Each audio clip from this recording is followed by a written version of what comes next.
नमस्कार, आप देख रहे हैं वीयू न्यूज पावर्ड बाय विनय उजाला। आइए नजर डालते हैं 25 फरवरी 2026 की प्रमुख खबरों पर। जरूरी खनिजों पर चीन की पकड़ से रक्षा उद्योग को खतरा, अमेरिकी सांसदों ने दी चेतावनी। खैबर पख्तूनख्वा से पंजाब प्रांत तक आतंक का साया, पुलिस वैन पर हमले से 7 की मौत, टीटीपी पर गहराया शक। कैलगरी में गोलीबारी की घटना, लॉरेंस बिश्नोई गिरोह ने ली जिम्मेदारी, पंजाबी व्यापारियों और गायकों को खतरा। ट्रंप कंपनी ऑस्ट्रेलिया में $1 अरब से 91 मंजिला टावर बनाएगी, गोल्ड कोस्ट पर सबसे ऊंचा निर्माण। रूस यूक्रेन के बीच बिना शर्त सीज फायर की मांग वाला मसौदा प्रस्ताव, भारत ने मतदान से किया परहेज।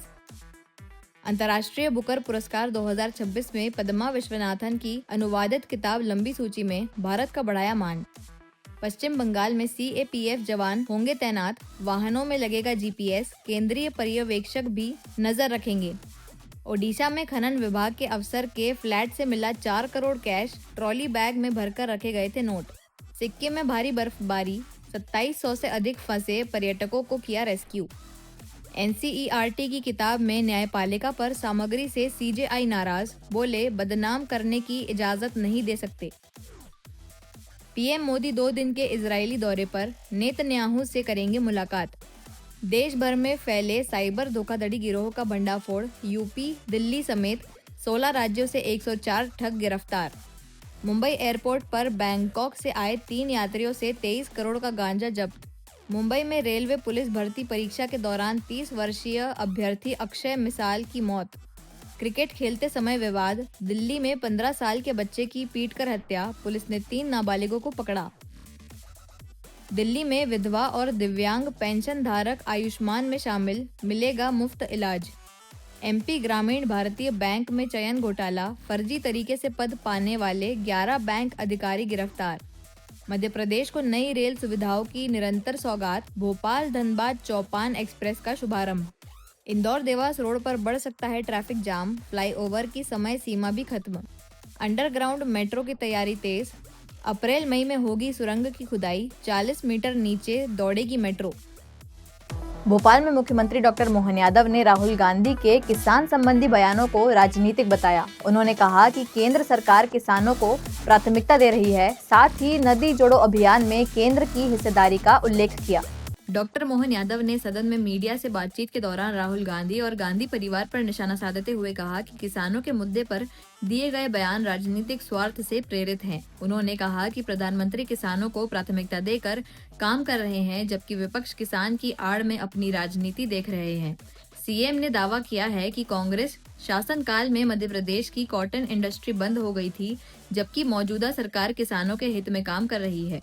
उन्होंने नदी जोड़ो अभियान में केंद्र की 90% हिस्सेदारी का भी जिक्र किया और अंत में बाबा महाकाल से विपक्ष को सद्बुद्धि देने की कामना की।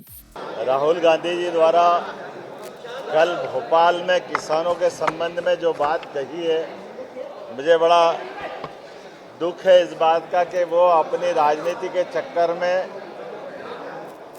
देश के साथ विदेश के साथ जो परस्पर किसानों के हितों को लेकर के माननीय प्रधानमंत्री जी श्रीमान नरेंद्र मोदी जी अपने सभी प्रकार के विकास के क्रम में किसानों की प्राथमिकता जो सर्वोपरि रख रहे हैं, उसको भूलकर एक तरह से कई हल्की बात कही गई। मैं उसकी निंदा भी करता हूं और बाबा महाकाल से उनको सद्बुद्धि देने की कामना भी करता हूं और उम्मीद करता हूं कि वो पहले अध्ययन कर ले, समझ ले।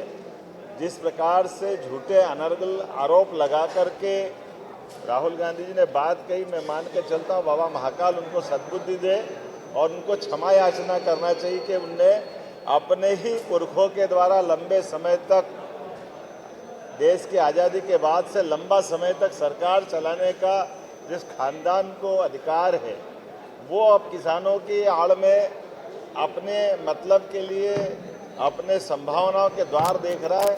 ऐसे संभावना खुलने वाली नहीं है। किसानों के लिए उनके खेतों में जाकर उनके साथ उनकी चर्चा के बलबूते पर जिस प्रकार का अनुकूल माहौल माननीय प्रधानमंत्री जी ने बनाया, मुझे गर्व है। मध्य प्रदेश वो स्थान है जहां नदी जोड़ो अभियान में सबसे पहले माननीय प्रधानमंत्री जी ने 10% की राशि मैचिंग ग्रांट स्टेट को मिलाने पड़ेगी, 90% की ग्रांट भारत सरकार अपनी दे रही है। इसके माध्यम से किसानों का भला होगा। मध्य प्रदेश वो स्थान है, मध्य प्रदेश के साथ पूरा देश, जहां सभी क्षेत्रों में समान रूप से आगे बढ़ने के, किसान के क्षेत्र में भी।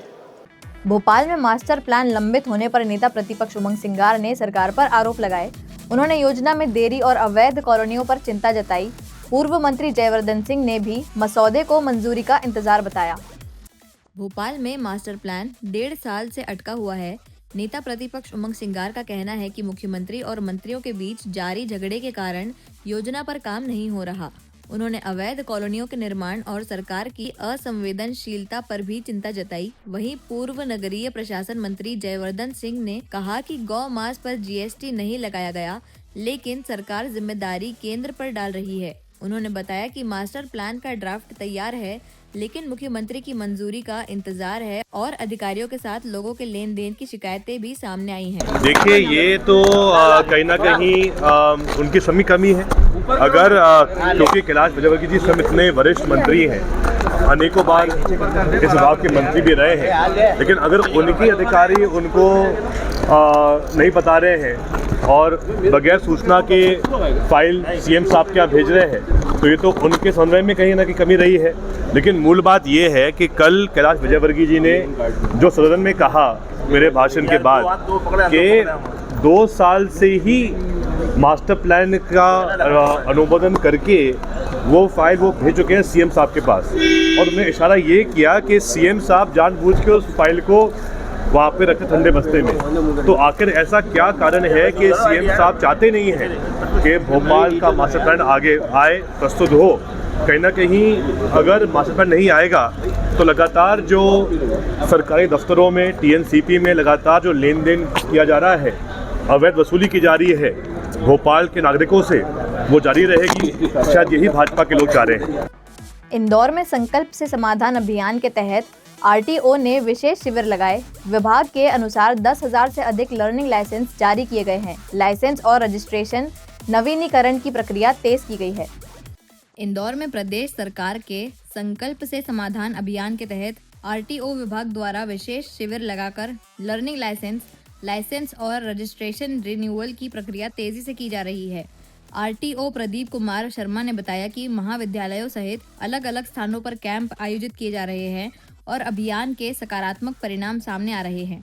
अब तक अकेले इंदौर में 10,000 से अधिक लर्निंग लाइसेंस जारी किए जा चुके हैं। विभाग का चेकिंग अभियान भी लगातार जारी है। अधिकारियों के अनुसार यह पहल आम लोगों, खासकर महिलाओं के लिए सुविधाजनक साबित हो रही है और आगे भी इसी तरह अभियान जारी रहेगा। अभी माननीय मुख्यमंत्री जी के निर्देश पे संकल्प से समाधान अभियान जो चालू हुआ है, उसमें कलेक्टर साहब का निर्देश था कि ज़्यादा से ज़्यादा जो लाइसेंस है वो बनाए जाएं, साथ में रिन्यूअल किया जाए और जो गाड़ियों का रजिस्ट्रेशन होता है उसका भी रिन्यूअल किया जाए, क्योंकि ये तीनों चीज़ें हमारे उस योजना में शामिल है। तो लगातार हम इस दिशा में प्रयास कर रहे हैं, कैंप लगा रहे हैं और अभी तक 10,000 से अधिक लाइसेंस बनाए जा चुके हैं और उनका रिन्यूअल किया जा चुका है। सर, कैंप किस प्रकार के लगा रहे हैं और क्या अपील है महिलाओं की? हम कॉलेज में कैंप लगाते हैं, वहाँ पे जो भी बच्चियाँ हैं या जो बच्चे हैं वो भी जिनकी उम्र 18 साल हो गई है, वो वहाँ पे टेस्ट देते हैं और लर्निंग लाइसेंस उनका तुरंत बन जाता है। महिलाओं की बात करें तो सर, महिलाओं में कैसा उत्साह देखने को मिला? काफ़ी उत्साह है, क्योंकि देखिए किसी के लिए भी पूरे सिस्टम को जानना, समझना, ऑफिस तक आना, ये उनके लिए एक समस्या रहती है। तो इस दिशा में समाधान ये है कि हम वहीं पे जहाँ पे वो पढ़ते हैं बच्चे, वहीं कैंप लगा रहे हैं, उनके लाइसेंस बना रहे हैं। भोपाल के बाग सेवनिया थाना क्षेत्र में दुष्कर्म और धर्मांतरण के दबाव का मामला दर्ज हुआ है। पुलिस के अनुसार पीड़िता की शिकायत पर 3 आरोपियों को गिरफ्तार किया गया है। मामले की जांच जारी है। राजधानी भोपाल के बाग सेवनिया थाना क्षेत्र में धर्मांतरण और दुष्कर्म का मामला सामने आया है। आरोप है कि घर में काम करने वाली महिला के साथ पहले दुष्कर्म किया गया और फिर उस पर धर्मांतरण का दबाव बनाया गया। पीड़िता की शिकायत पर पुलिस ने कार्रवाई करते हुए 3 आरोपियों को गिरफ्तार कर लिया है। मामले को लेकर हिंदूवादी संगठन भी सक्रिय हो गए हैं और उन्होंने इसके पीछे बड़े नेटवर्क की आशंका जताते हुए सख्त कार्रवाई की मांग की है। कुछ दिन पहले एक धार्मिक स्वतंत्रता अधिनियम के तहत 2 मामले दर्ज किए गए थे पृथक पृथक। उस संबंध में आज संगठन के द्वारा एक ज्ञापन दिया गया है, जिसमें उनकी मांग यह है कि विधिवत उसमें कार्रवाई की जाए और जो लोग इसमें शामिल हैं उन सबके विरुद्ध सख्त कार्रवाई हो। वो ज्ञापन हमने स्वीकार कर लिया है और अभी हमारी चूँकि विवेचना जारी है, इसमें जो लोग इस रैकेट में शामिल हमें मिलते हैं उन सबके विरुद्ध विधिवत कार्रवाई की जाएगी। क्या कुछ जानकारी और निकल के आई है? हाँ, अभी तक जो मामला हुआ था उसमें दोनों मामलों में कुल मिलाकर के 6 आरोपी थे, जिनमें से 3 प्राथमिक आरोपियों को भी गिरफ्तार कर लिया गया है। शेष जो 3 हैं उनकी तलाश अभी जारी है। उसके लिए हमने आज एक पृथक से टीम गठित कर दी है। उसकी तलाश में बाहर भी जाना होगा और जैसे जैसे उनकी सूचना मिलती जाएगी वैसे वैसे हम गिरफ्तार करके विधिवत कार्रवाई करते जाएंगे। पीड़िता की कितनी संख्या है सर अभी तक? पीड़िताएँ अभी 2 हैं जिनकी तरफ से FIR लिखाई गई है और चूँकि विवेचना जारी है तो जो भी इसमें तथ्य प्राप्त होते हैं वो सभी शामिल करके और उसी अनुसार कार्रवाई आगे बढ़ा देंगे। और जो दूसरी एक महिला बताई जा रही है, क्या उन दोनों महिलाओं ने उन्हीं के खिलाफ FIR दर्ज कराई है, तो इसके अलावा भी कोई दूसरे लोग हैं जिन पर FIR? हाँ, जैसा मैंने बताया कुल 6 लोग आरोपी हैं और इसमें जो 2 पीड़िता हैं उनके द्वारा 2 पृथक FIR हैं, उसमें कुल मिलाकर 6 आरोपी दर्ज हैं। भोपाल में दुष्कर्म और धर्म परिवर्तन दबाव मामले पर रामेश्वर शर्मा ने सख्त कार्रवाई की मांग की। साथ ही मास्टर प्लान को महानगरीय मॉडल पर विकसित करने की जानकारी दी। आसपास के क्षेत्रों के समग्र विकास पर भी फोकस बताया गया। रामेश्वर शर्मा ने भोपाल में दुष्कर्म व धर्म परिवर्तन के लिए दबाव बनाने के मामलों पर कड़ा बयान देते हुए कहा कि ऐसे अपराधियों पर सख्त कार्रवाई होनी चाहिए और जरूरत पड़े तो उनके खिलाफ कठोर कानून बनाया जाए। उन्होंने कहा कि न्यायपालिका ऐसे मामलों में आसानी से जमानत न दे और दोषियों को कड़ी सजा मिले। वहीं भोपाल में मास्टर प्लान पर उन्होंने बताया कि सरकार महानगरीय मॉडल के तहत विकास योजना तैयार कर रही है। इसमें इंदौर, ग्वालियर और जबलपुर की तरह राजधानी को भी मेट्रोपॉलिटन स्वरूप देने की तैयारी है। योजना में आसपास के क्षेत्रों में जैसे मंडीदीप, सीहोर, राजगढ़, विदिशा और रायसेन के समग्र विकास पर भी फोकस रहेगा ताकि क्षेत्रीय स्तर पर नागरिक सुविधाएं बढ़ाई जा सकें। कल माननीय मंत्री जी ने क्लियर जवाब दिया है।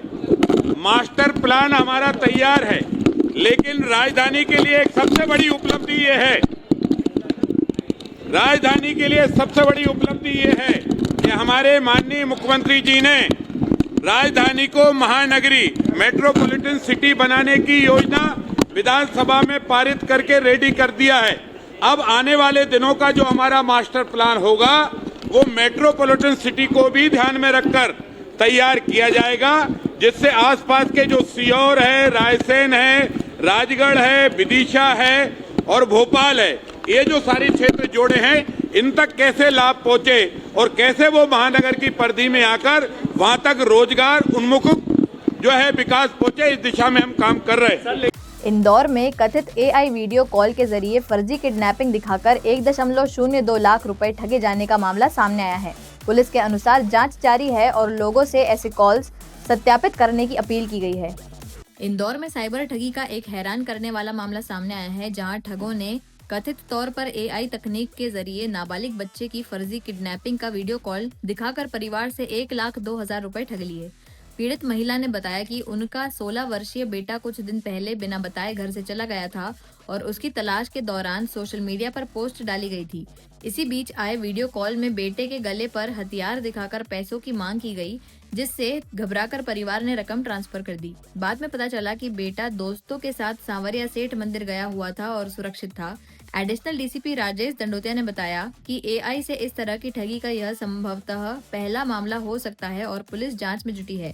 साथ ही लोगों से ऐसे कॉल्स को पहले सत्यापित करने की अपील की है। ये एक केस इस प्रकार है, इस तरह के एक साइबर फ्रॉड का मामला सामने आया, जिसमें एक फैमिली थी जिनका बच्चा जो था वो 10th क्लास में पढ़ता था। जो बच्चे ने स्कूल बंक किया था तो उसको डांट दिया था, ट्यूशन किया था। वो ट्यूशन के बाद से फिर लौट कर नहीं आया, तो बच्चे के जो पेरेंट्स थे उनके द्वारा ढूंढा गया। गुमइंसान होने के बाद फिर MIG थाने में उसका गुमइंसान दर्ज कराया गया। फिर उसके बाद और उन्होंने सोशल मीडिया प्लेटफॉर्म पर उसका फ़ोटो डाल दिया था और कॉन्टैक्ट नंबर डाल दिए थे बच्चे की जानकारी देने पर। उसके बाद तुरंत ही उसके बाद फिर उसी दिन शाम को लगभग उनके पास वीडियो कॉल आया और उसमें ये बताया गया कि तुम्हारा बच्चा हमारे पास है, और वो कवर्ड था उनका चेहरा, और बच्चे को दिखाया गया और बताया गया बच्चे को हम मार देंगे अगर तुमने पैसा नहीं दिया। और उसमें फिर उनसे एक QR कोड दिया गया जिसमें कि उनके द्वारा बोला गया कि 1 लाख रुपये डाल दो। तो 1,02,000 रुपये उनने डाल दिए, चूँकि उनके द्वारा देखा गया बच्चा उनके पास था।